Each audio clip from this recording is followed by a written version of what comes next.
Hey everyone, it's Mike with It's Pittsfield Tonight. I'm going to jump right into it. And this video, let's see, what am I going to start with? There's so many things to talk about. It's unbelievable. So I apologize for missing yesterday.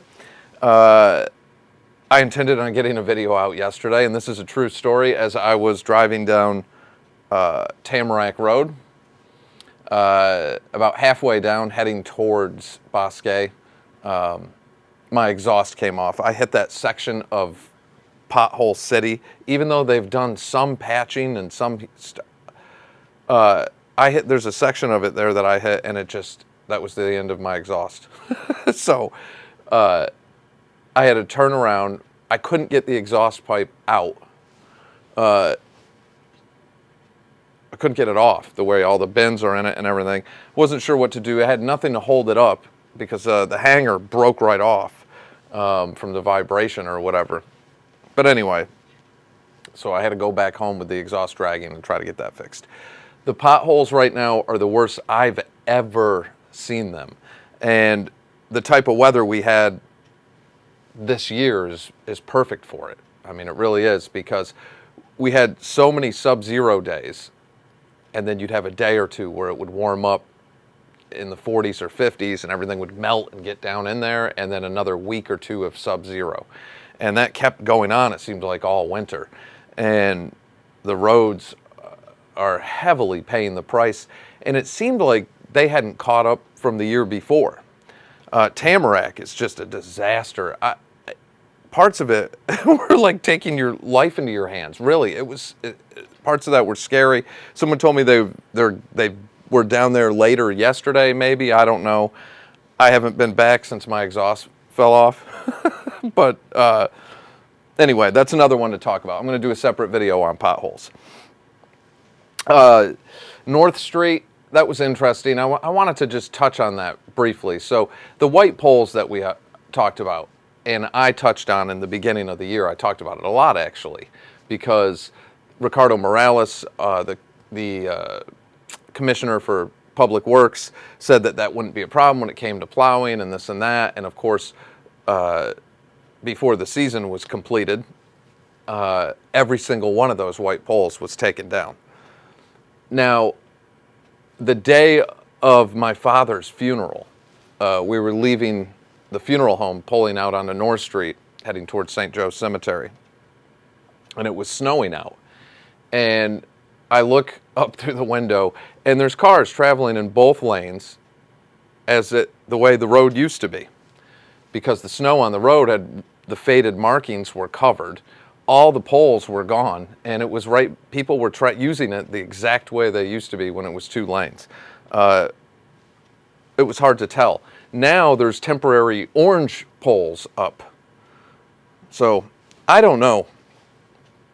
Hopefully they figure out what they're doing with North Street. Like I said, the mayor has decided she's sticking to it. And speaking of North Street, Third Thursdays, I want to touch on that too, because they mentioned that Third Thursdays are going to be a go again, and they're moving them to the Common. And I don't know how I feel about that. From the way the article read that the Eagle did, it sounded like it could be pretty cool, like this could be an improvement as far as the events itself, like they're going to be themed-based events that are at the Common, and they said that they would be holding other events for businesses in the downtown area, I guess, or something. But I thought the whole appeal of Third Thursday was the location, that it was on North Street, and that brought in lots of traffic and everything to the businesses on North Street. So, curious to see how that rolls out and what is going on with North Street, you know, how the bike lane will play out. Is this the model that we have that they're sticking to? Or are we still in a test phase? So we'll have to find out what's going on there. Water and sewer increases, we talked about that. That went through. And then right after that, trash. So garbage is the next huge one we're talking about. We knew this was going to be a huge problem. This can had been kicked down the road for a couple years, more than a couple years. The facility that burns the eco, whatever it's called now, it was Covanta, it was Viacom. It had different names over the years, but our facility where we incinerate the trash, they filed bankruptcy last year, which I covered that when that happened. And if that was either last year or the year before, I believe it was last year. I was the first person to cover that. They knew this was going to be a huge issue. They knew this was coming to a head. And now here we are with the facility we're not going to have a facility to incinerate trash anymore. We're finding out reports, which people were sending me stuff a year ago or longer, on dangers of following health regulations for employees there and environmental regulations. There was all sorts of things that are being talked about also. But here we are in a situation where we have a trash facility now that we've got to come up with something.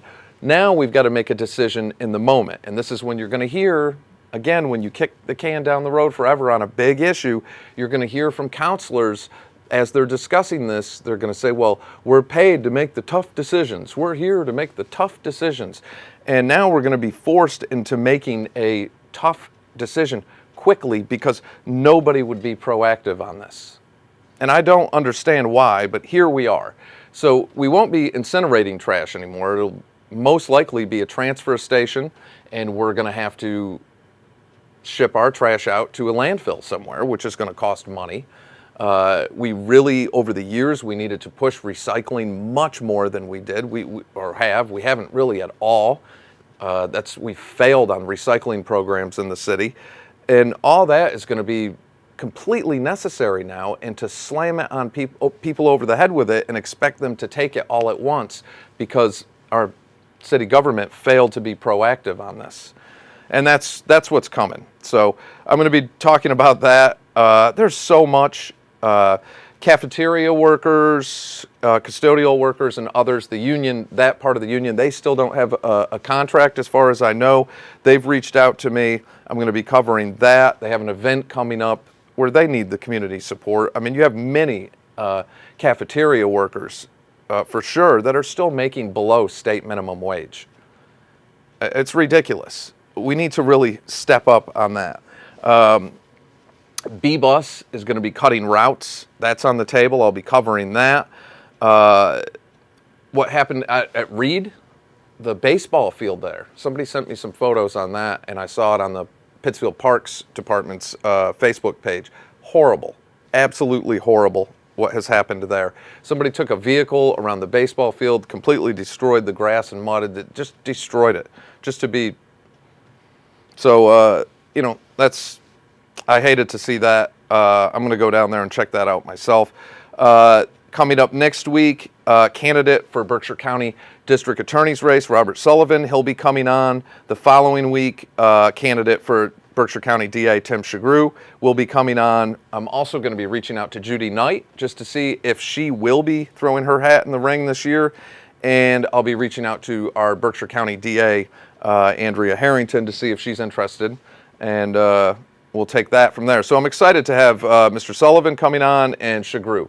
That'll be, this is going to be I think a race that's going to grab a lot of attention throughout Pittsfield, of course, and countywide. I mean, but this is a really important one, and I think we're seeing a lot of attention on these races nationally, just due to things that are happening. So I'm definitely going to be covering that and getting into depth on that. So that's it for now. There's so much for me to catch up on. To those of you that I haven't been back to yet, I will, I promise. So the next big thing we'll be hearing, I'm assuming, is trash. That'll be the next big one on the council. I know at this last meeting, Pete White, what did he say? Councilor White said, I would much rather be he named the bar, I can't remember where it was. I would much rather be at this bar, like drinking a beer, watching live music, but I have to be here or whatever. And then City Council President Peter Marchetti cut him off. I don't know where he was going with that. Maybe Pete's burnt and just his time is done. He doesn't seem all that interested in being on the council, really, with that kind of, I don't know. But anyway, that was funny. I just thought I'd bring that up. But anyway, we'll be discussing trash, so hopefully he has a better outlook on that going into that. All right, so that is it for now. And everyone stay safe. Hopefully I can scrounge up enough change to get a haircut, and I'll catch you all in the next day or two.